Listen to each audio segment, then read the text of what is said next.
Ол андай емес. Қазір ұйықтап тұрсам өзінен кейін шешіліп кетеді деген болмайды ол. Қанша ұйықтап тұрсаң шешілмейді. Сен оны өзіңе ұнамайтын, қорқатын шешімді қабылдамағанша өзгермейді екен. Сол үшін не істеуіміз керек ары қарай? Алды қарай қадам. Давай бірге қадам жасайық. Бірге мен саған үйретем. Қалай маман алуды? Міне мына маман алу уайымдама. Оған дұрыс жоспар құрып береміз қазір. Оған міндеттерін анықтап береміз. Оған конкретно не істеу керектігін түсіндіреміз және оған айлығын бәрін қойып береміз. Қандай жағдайда ол осы сенің табысыңды күшейтсе ғана ол табыс ала алатындай жасап қоямыз. Түсінікті ғой? Осы нәрсе үлкен мүмкіндікті беретін осы жағынан. Бизнес бастағалы 7 мемлекетке шығып, үй алдық, машина алдық, бірақ команда жоқ әлі. 3,5 жылда осы жетістіктерге жеттік, бәрі күшті, бірақ уже маған бірдеңе жетпейді, ештеңе істегім келмейді. Конечно, Аяла ханым, не проблема айтайын ба сізде? Айтайын ба сіздерде не проблема екен? Келіп атқан табысыңды, түсіп атқан табысыңды сен алдыңда бизнеске дамытып, бизнесті күшейтудің орнына сен шаштың жан-жаққа қарай. Жан-жаққа қарай былай айтқан кездегі сен не істедің? Өзің қиындаттың өміріңді. Қазір енді сол машина алдыңдар, үй алдыңдар. Ол мойындау керек. Мен де дәл сол қателікті мен де жібергем. Ақша түсіп тұрған кезде, как будто өмір бақи өстіп тұра береді деп ойлаймыз біз ше. Сөйтсем, маған ақша әкеп тұрған машина емес екен, үй емес екен. Маған ақша әкеп тұрған бизнес екен ғой. Мен соны наоборот еще біраз табысымның полностью өзіме құрта бергенше, мен не істеу керек едім? Біразын қайта бизнесіме салып, сол жаққа қарай мықты маман алып, кішкене көбірек айлық төлеп, күшейтіп отырсам, қазір ол одан да көп маған табыс әкелетін еді. Жіберген қателігіміз осы. Аяла ханым, дұрыс айтып жатырмын ба?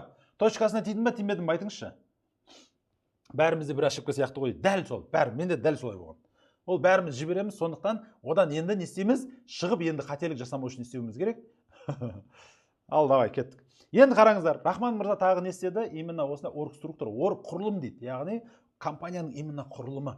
Осы құрылым арқылы біз өзінің директордың рөлін, әрқайсысының міндеті болу керек.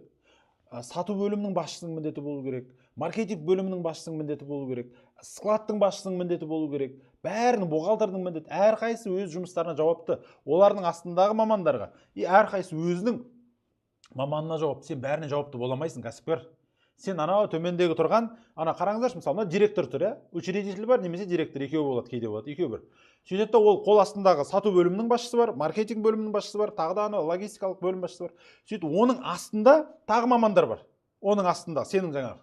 Сен ешқашан басшы ретінде, директор ретінде, кәсіпкер ретінде өзің біл қалай. Төмендегі мамандарға сен ешқашан тікелей шығуға құқың жоқ. Сен тек қана қолыңның астындағы топ менеджмент, сол бөлімнің басшысымен ғана сөйлесу керексің.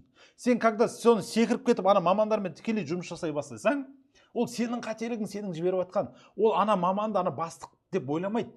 Сөйтеді да оның арасында конфликт туындай бастайды. Саған прямой шыға бастайды. Аяла ханым, айлығымды берші. Аяла ханым, үйтші. Аяла ханым, бүйтші. Аяла ханым, сұрансам бола ма? Айналайын, бастығың бар ғой сенің осы уақытқа дейінгі. Сенің үстінде жоғары тұрған. Біз өзімізді былай айтқан кездегі өз бизнесін өзіміз қолдан құртамыз осылай.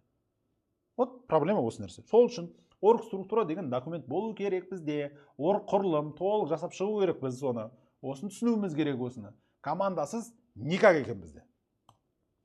Ал енді давайте командадан кейін екінші нәрсе. Бұл маркетинг, яғни клиент. Яғни біз клиентті тануымыз үшін біз маркетинг түсінуіміз керек. Өте күшті сөз бар да. Ең мықты маркетолог кім десе, ең мықты маркетолог ол кәсіптің иесі дейді, кәсіпкер.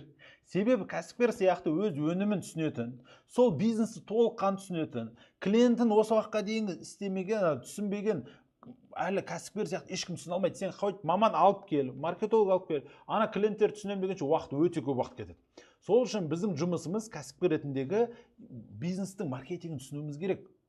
Біздің жұмысымыз сол. Қашан біз осы нәрсені түсінеміз, сол кезде жұмысымыз жүреді. Чтобы сен құлағыңа ертең мамандар кеп, маркетологтар кеп, лапшаны іліп ақшаңды алып кетіп қалмас үшін.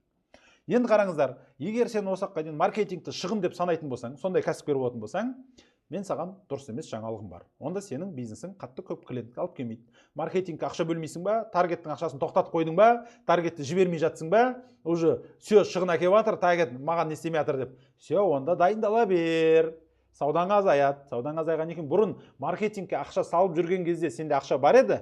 Қашан салмай қойдың, ойладың, қазір мына маркетинг ақшасын мен анандай қазір экономдайын да, одан қайта басқа жаққа жұмсайын деп ойладың. Сол уақыттан бастап сенің уже ақшаң азая бастады. Енді даже элементарный маркетингке салғанға ақша жоқ сенде. Шындық па, шындық емес па? нормально қазір маркетингке жұмсағанға. Себебі сен кезінде оның арнасын бұрып жібердің. Сен ол арнаны бүйтіп тоғанмен жауып тастадың ана арнаға. Сөйттің де өзіңмен өзің сарафанный радиомен күн көрем, ес білу керек деген нәрсемен